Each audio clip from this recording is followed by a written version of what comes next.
এক ছিল শান্ত সবুজে ভরা এক গ্রাম। এই গ্রামে থাকত মাধব নামে এক গরিব চাষি।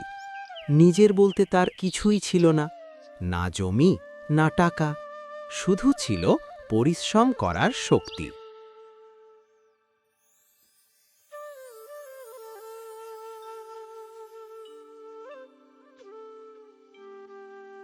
কমলা, সারাটা জীবন কি শুধু অন্যের জমিতেই কাজ করে যেতে হবে আমাদের? নিজের বলে কিছুই কি হবে না? এভাবে ভেঙে পড়ো না গো। আমি জানি তোমার কষ্টটা কতটা গভীর। ভগবান কি আর সব দেখেও কিছুই করবেন না বলো? জানি না কমলা, কত বছর শুধু আশা আর স্বপ্ন বয়ে নিয়ে চললাম। আজ মনে হয় স্বপ্ন দেখতে দেখতেই জীবনটা ধীরে ধীরে শেষ হয়ে যাচ্ছে। স্বপ্ন দেখাই তো বাঁচিয়ে আঁখে মানুষকে। হয়তো দেরি হচ্ছে, কিন্তু একদিন নিশ্চয়ই আলোর দেখা পাবো আমরা। সেই একদিনটার অপেক্ষায় তো আজ আমি এত ক্লান্ত। যে চাষি ভালো ফসল ফলাতে পারবে, আগামী বছর আমার জমি তাকেই লিজ দেব। গরিব মানুষের কপালে আবার জমি, স্বপ্ন দেখতেও তো ভাগ্য লাগে। সবাই যাই বলুক, এই সুযোগ আমি কোনোভাবেই হাতছাড়া করব না। এই মাটিতেই আমি আমার ভাগ্য বদলাব।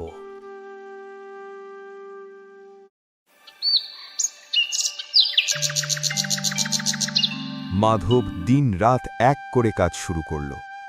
ভোরের আলো ফোটার আগেই মাঠে নামে, আর সূর্য ডোবার অনেক পরেও তার ক্লান্ত শরীর তখনও থামে না। সে জানে এই সুযোগটাই তার জীবনের মোড় ঘোরাতে পারে। কিন্তু স্বপ্নের পথে তার সামনে তখন দাঁড়িয়ে আছে একটা কঠিন, নির্মম বাস্তবতা।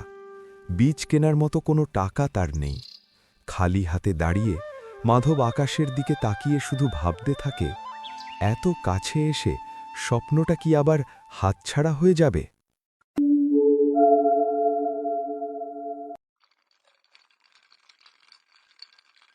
এক মুঠো নিলে শুধু এক মুঠো, কেউ তো জানবেও না। ক্ষুধার্ত পেট আর শুকনো জমি সব কিছুর সমাধান হয়ে যেতে পারে।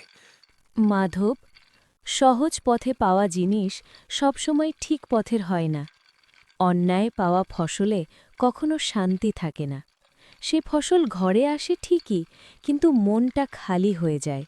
আমি জানি, কিন্তু এত কষ্টের পরও যদি আবার খালি হাতে ফিরি, না, আমি চুরি করে বড় হতে চাই না।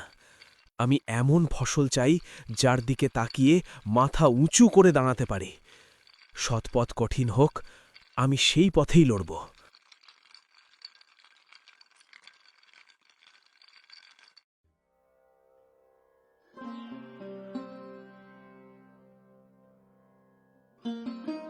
কাল রাতে তোকে দেখেছি বাবা।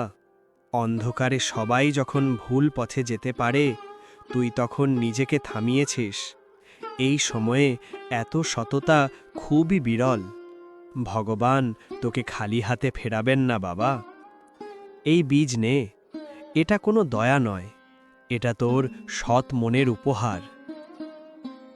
কাকা, আমি শুধু সৎ থাকার চেষ্টা করেছি। এই উপকার, এই বিশ্বাস আমি কোনোদিন ভুলব না। আপনি শুধু বীজ দেননি, আমাকে আমার স্বপ্ন দেখার সাহস দিয়েছেন।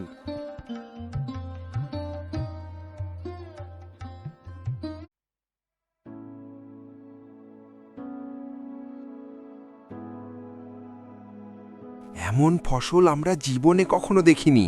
ধানের শীষগুলো যেন সোনার মতো ঝলমল পড়ছে। একটা জমি থেকেও এমন ফলন হয় নাকি? এ তো আশীর্বাদ। এমন ফলন তো বড় বড় চাষিরাও পায় না। সবাই চুপ করো। এই ফসল কার? কার হাতে এমন ফলন সম্ভব হলো? এই জমি মাধবেই চাষ করেছে।